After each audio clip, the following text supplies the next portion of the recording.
Truckers are the backbone of our entire economy, according to a trucking industry insider. They are critical, and nothing gets on a shelf to you or any store in America without a trucker bringing it somewhere.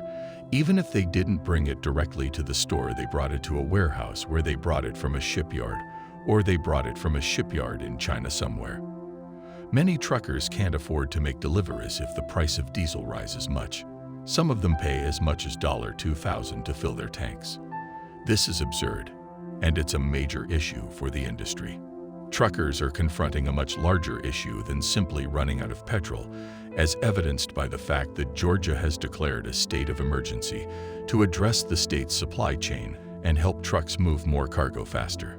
Truck breakdowns mean that they are unable to repair their cars and get them back on the road. Thus, they are effectively being taken off of the map. On top of all that, the war in Russia-Ukraine has wiped off half of the world's supply of neon gas for these chips, which are used in nearly all modern vehicles.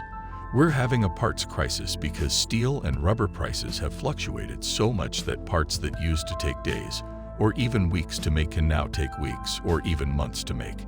And this is on top of the Shanghai lockdowns in China, which is one of the biggest ports in the world and one of the biggest suppliers of all these random little parts we need to fix our cars.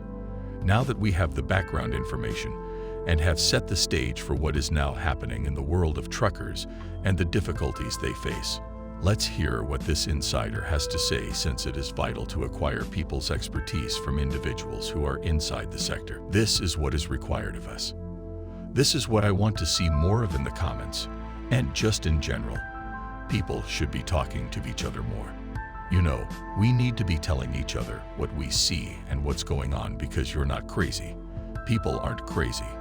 We know what's happening, and we can see it for ourselves. You don't have to have me tell you. The news doesn't have to tell you, or anyone else tell you.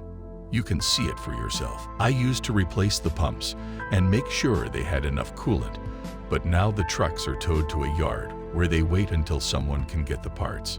So all of these trucks are being taken out of their fleet and just sitting in a yard for weeks and months at a time.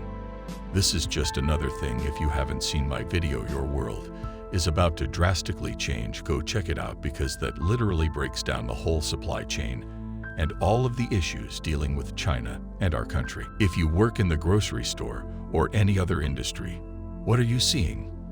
We can no longer deny what is happening. We all need to prepare, and we all need to be able to grow our own food to feed our families and to feed ourselves. If you wait until it's too late, you may find yourself in the uncomfortable position of having to grow your own food in a crowded, overcrowded garden.